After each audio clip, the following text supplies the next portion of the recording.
आपने कहा कि राहुल गांधी का इतना जोर ये बिहार में जो स्पेशल रिवीजन चल रहा है, उस चुनाव में वोटर लिस्ट को लेकर जो काम चल रहा है उसका राहुल गांधी इतना विरोध क्यों कर रहे हैं। और बल्कि लग रहा है कि जैसे कल उन्होंने कर्नाटक का ही मामला उठा दिया, जबकि बिहार में तो कांग्रेस का स्टेक भी उतना ज़्यादा नहीं है, हालांकि वो महागठबंधन का हिस्सा है।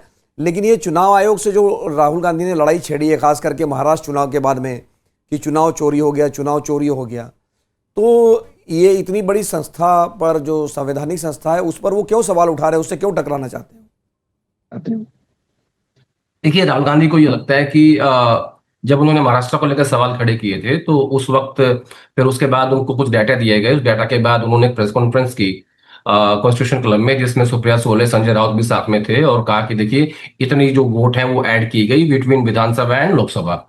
और उसके बाद फिर कांग्रेस पार्टी हाईकोर्ट गई और हाईकोर्ट ने ये कहा कि आप जो जो चीजें कांग्रेस पार्टी मांग रही है, जिसमें डिजिटल लिस्ट थी या मुझे लगता है कि सीसीटीवी फुटेज था, फिर उसको लेकर कानून चेंज कर दिया गया। फिर राहुल गांधी ने एक आर्टिकल लिखा जो लगभग 13 भाषा 15 अखबारों में छपा।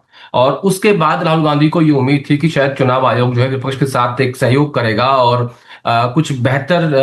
दरअसल वो आर्टिकल, वो प्रेस कॉन्फ्रेंस महाराष्ट्र को लेकर जो थी, वो इस बात को लेकर थी कि आने वाले विधानसभा चुनाव में, खासतौर पर बिहार में, तमिलनाडु में, असम में, इन इन सब राज्यों में जो है चुनाव आयोग एक फेयर काम करने की कोशिश करेगा। लेकिन अब जब चुनाव आयोग ने ये कहा कि विपक्ष के कहने के बाद हम अपनी सूची को दुरुस्त कर रहे हैं, और उसने एक रिवीजन ऑफ वोटर लेके आए, लेकिन उसका जो प्रक्रिया है काम करने की, राहुल गांधी को वो ठीक नहीं लगती। और उन्होंने कहा कि ये जो है, ये पूरा का पूरा सरकार के एजेंडे पे चुनाव आयोग चल रहा है। और इसीलिए इस पूरे सेशन में, आज 5वां दिन है, आज फ्राइडे है, पूरे सेशन में राहुल गांधी ने एक बार भी धनखड़ साहब की बात नहीं की। वो हमें डे 1 से ही चुनाव आयोग के ऊपर हमलावर है, और उनको कह रहे हैं कि बिहार से लेकर कर्नाटक और महाराष्ट्र तक कहीं वोट ऐड की जा रही हैं और कहीं वोट घटाई जा रही हैं। ये सब सरकार के एजेंडे को ध्यान में रख के किया जा रहा है। और बिहार को लेकर तो राहुल गांधी को यहां तक भी बताया गया है कि स्पेसिफिक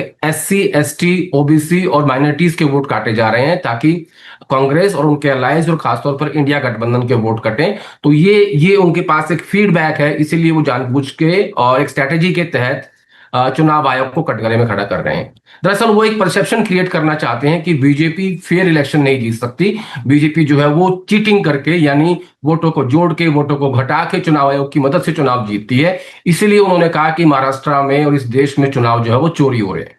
तो सबसे आखिर में राहुल गांधी का एक और बयान जो आया है, आदेश, जिसमें कि उन्होंने जो तेलंगाना का कार्यक्रम था उसमें उन्होंने कहा कि कांग्रेस पार्टी पिछले 10-15 साल में ओबीसी समाज को समझने में, उनकी संवेदनाओं को समझने में चूक गई।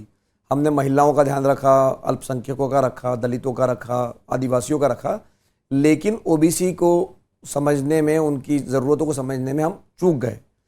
तो ये जो रियलाइजेशन है राहुल गांधी का, और जब से वो जाति जनगणना के पीछे लगे हुए थे, जो कि सरकार ने उनकी मांग मान भी ली, तो ये जो ओबीसी वाली बात बार बार राहुल गांधी कह रहे हैं कि भाई हम समझने में चूक कर गई, इसका क्या खामियाजा भुगतना पड़ा कांग्रेस को, इसलिए उनको ये रियलाइजेशन हो रहा है, या ये कोई राजनीतिक फायदे के लिए बात कर रहे हैं वो इस तरह? नहीं नहीं, मिलिंद जी, ये टोटल राजनीतिक फायदे की बात हो रही है। राहुल गांधी को ऐसा लगता है कि बीजेपी पिछले 11 साल से धर्म की राजनीति कर रही है, हिंदू मुसलमान की, जो कि 80-20 में काउंट होता है। और उनको लगता है कि इस देश में जो मेजर चंक है, जो जनसंख्या है, वो ओबीसी है। इसलिए राहुल गांधी की जो राजनीति है वो आजकल जाति जनगणना, ओबीसी, एससी, एसटी की चल रही है। अब उनको ये लगता है कि इस लोकसभा चुनाव में 2024 में जो बीजेपी 240 पे आई है, उसमें जो सबसे बड़ा रोल है वो देश के दलितों का है और ओबीसी का है, जिसके कारण बीजेपी जो है पूर्ण बहुमत में नहीं आ पाई। दूसरा, राहुल गांधी ने ये बात अहमदाबाद के सेशन में भी कही थी कि हमने ओबीसी को पीछे छोड़ दिया और हम आगे बढ़ते चले गए, और जो कि एक बहुत बड़ा चंक है परसेंटेज के हिसाब से। और इसका उन्होंने बिहार में जब ये सेंसस कराया था, कास्ट सेंसस कराया था, उसका जो डाटा आया था, तो उनको लगता है कि ये 70% के आसपास है। तो राहुल गांधी आज की डेट में ओबीसी की राजनीति करना चाहते हैं, और वो इस बात को बेहतर तरीके से समझ चुके हैं। तेलंगाना का जिक्र वो बार बार इसलिए कर रहे हैं कि वहां पे कास्ट सेंसस हो गया है, और उन्होंने ये भी कहा कि मुझे डर था कि हमारे जो मुख्यमंत्री रेवंत रेड्डी हैं, वो उनकी जाति का प्रेशर उनके ऊपर ना आए, कहीं वो फेयर ना कर पाए कास्ट सेंसस को। उस बात का भी जिक्र किया उन्होंने। तो राहुल गांधी की जो आज की राजनीति है, और आज भी दिल्ली में एक ओबीसी सम्मेलन हो रहा है, और इसके अलावा एक एक कमेटी गठित की गई है ओबीसी नेताओं की, जिसमें सिद्धरमैया हैं, अशोक गहलोत हैं, सचिन पायलट हैं, भूपेश बघेल हैं, और एक लंबी सूची है उसमें। और आइडेंटिफाई किया जा रहा है कि हमारे पास कितने कितने ओबीसी के नेता है पूरे देश में, और कहाँ कहाँ हम और ज्यादा ओबीसी जो है वो बना सकते हैं। अभी गुजरात का अध्यक्ष बनाया गया, तो वो अमित चावड़ा ओबीसी हैं। और ऐसे ही बेसिकली ओबीसी लीडरशिप का जो एक, जैसा वो कहते हैं हमेशा कि जितनी आबादी उतनी हिस्सेदारी, तो हिस्सेदारी बढ़ाने की कोशिश हो रही है कांग्रेस पार्टी के संगठन के भीतर और सरकार के भीतर भी। तो ये एक मैं कहूंगा कि राहुल गांधी की राजनीति है, जो जो वो आने वाले दिनों में और ज्यादा एग्रेसिवली करने वाले हैं। इसीलिए वो कमेटी गठित की गई है, ताकि पूरे देश के ओबीसी नेताओं को आइडेंटिफाई किया जा सके और उन्हें फिर ग्रूम किया जा सके।